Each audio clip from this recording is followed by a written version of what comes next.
goobweyn waa tuulo yar oo magaalada Kismaayo u jirta 13 kiiloomitir waa tuulo ku wanaagsan dhinaca dalxiiska oo ay ku nool yihiin dad gaaraya ilaa 700 oo qoys 70 sano ka hor waxaa tuulada ku noolaa dad badmaaxiin ah oo Ingiriis iyo Talyaani isugu jiray markii aynu saaka waa barigii ka dhaqaaqnay magaalada Kismaayo waxa aynu wadada hareeraheeda ku aragnay xoolo aan badnayn oo dhul daaqsimeedka u dhow goobweyn lagu ilaalinayo waxa aynu magaalada kula kulannay odayaal iyo waxgarad intooda badan ku dhashay tuulada kuwaasi oo nooga sheekeynaya taariikhda magaalada waxa odayaasha kamida oday 99 jir ah oo u soo joogay xilligii Talyaanigu isticmaalayeen magaalada goobweyn meeqa sano ayaa jirta 99 marka tuuladan baad ku dhalatay intaan ku dhashay int ayaad ku dhalatay aan ku dhashay waayahay markaad dhalanaysay ama dhalinyarada ahayd yaa magaaladan xukumayay maxaan ku soo gaaray Sheekh Dhicis yaa haystay Ingiriis baa haystay markii Ingiriisku haystay sidee bay ahayd xaaladda magaalada waa iska xumeedee baahi iyo dhar la'aan ayna qabatay ayaa jirtay xilligaas maxaad ka shaqayn jirtay oo Ingiriiska oo xukumayay meeshaan uu joogay ma xukumaynin okay markii ay Ingiriisku joogeen tuuladan maxaa laga shaqaysan jiray tarkeetiga bas iyo moos laga shaqaysan jiray waayahay marka xilligaas Ingiriiskii joogay maxay u joogeen maxay qabanayeen maxaan ku soo gaaray ayagoo askari leh wixii qabanayeen iyo wixii kale ma sheegi kari laakiin askar halkan joogta bay ahaayeen waayahay marka dadkii xilligaasi joogay kalluumaysato ma ahaayeen xoololey ma ahaayeen way ku yaraayeen kalluumaysatada hadday badanta Soomaaliya qabiil walba waa deganay qabiil wax deganayna ma jiro qabiil walba Arab Soomaali Hindi gaal Talyaani kulli wax walba waa deganay makasano station baa ku yaali tarkeeta saarnay baabuurta dhan intay ka gudbaysay intay mareysay jidkan laamiga uma jirin waqtigii oo Talyaaniga ka soo bilaawatay ilaa laga gaaro calan Soomaali inta jidkan Australia ahayd Kismaayo inta laga xukumay waayahay marka goormay ahayd markii ugu horeysay Soomaalidu ay la wareegto oo Soomaalida kaligeed lagu arko waxa leeyahay sanad ma xisaabi kar laakiin makasano sanad xisaabteeda ma hay aniga sida arkaysa 64 sano joogaa 64 sano goobanaan dhex taagnaa ma garatay anigii rag badan oo inta ku jira makasano magaalada waxaa ku nool dad sabool ah oo dhaqaalahoodu aad u liito ma lahan tuuladu goob waxbarasho iskuulka kaliya ee ay lahaan jirtay tuulada waxa uu burburay muddo laga joogo 27 sano ilaa iyo haddana lama isticmaalin kan waa iskuulka dugsiga hoose dhexe oo tuulada goobweyn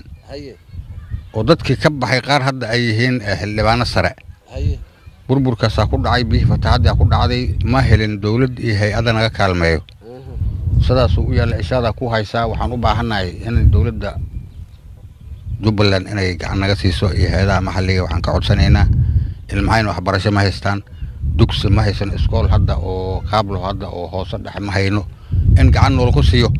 wax nolo qabto dugsiga nolo dhiso iskoolki nolo qaabeeyo marka macallimiinta hore wasaaradda waxbarashada ayaan ahaa dugsigii waa dayacayahay waxa loo baahan yahay dugsiga in la dhiso waxbarashadii waxa yaran tahay marka sidaa darteed dawladda Jubbaland waxa u baahanahay in xoog ayna siiso dugsiga ay noo dhisto waxbarashadii xoog la siiyo waxa aynu u dhaqaaqnay dhinaca wabiga iyo halka ay iska galaan badda iyo wabigu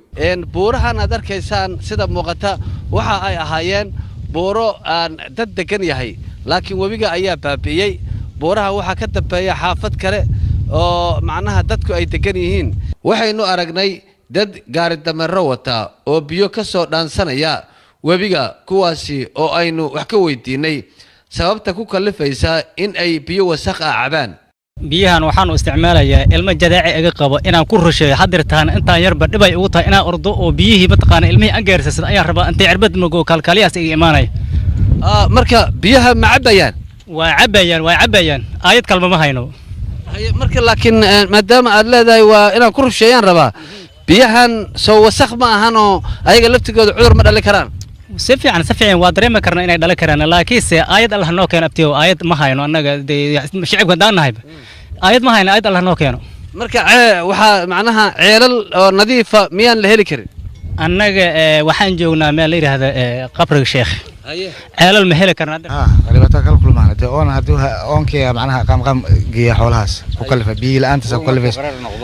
hadda wabigsaan u yahay arkaysa guduudkiisa waxba lagu ma jeedo badda ka awood badan oo dhanaan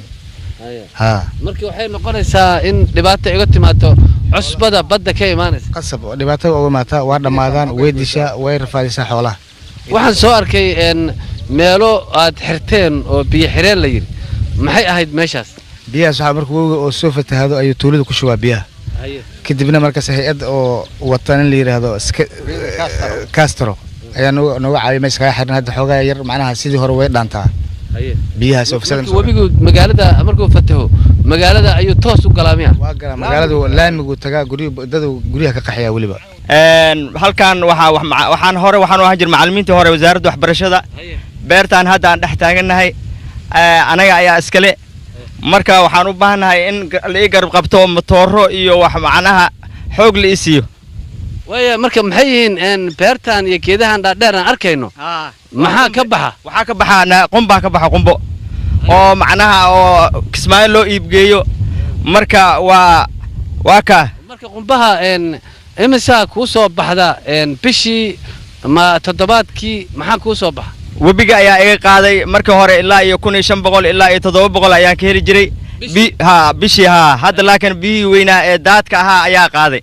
dadka ajnabiga ah iyo dadka mas'uuliyiinta marka ay kismaayo tagaan waxaa inta badan maankooda ku soo dhacaya in ay tagaan tuulada Goobweyn halkaasi oo loo arko inay tahay meelaha ugu wanaagsan dhinaca dalxiiska ee dhinaca gobolka Jubbada Hoose waxaa kaloo dhibaatada ugu badan ee tuulada lagu arki kara ay tahay saameynta ay ku yeesheen bacaadka iyo fatahaadda webiga kuwaasi oo dhibaatada ay ku hayaan ay ka muuqato waxaa burburay beero badan oo ku yaala webiga jiinkiisa oo dadku ay muddo badan ku soo tiir iyo tacab beelayeen waxaad arkaysaa guryo markaasi bacaadku qariyay kadibna markii ay fatahaadda webigu ku timaado guryahaasi ayaa dib loo arkayaa dadku inkastoo ay sabool yihiin haddana waa dad muruqmaala oo ka xoogsada dhinaca badda ama webiga oo kalluumaysiga ayay inta badan waxa ay ku hoolan yihiin dadka ku dhaqan tuulada waa dad dhaqaalahooda ku xiran yahay beeraha xoolaha iyo weliba kalluumaysiga xasan sheekh axmed cadde Somali Cable tuulada Goobweyn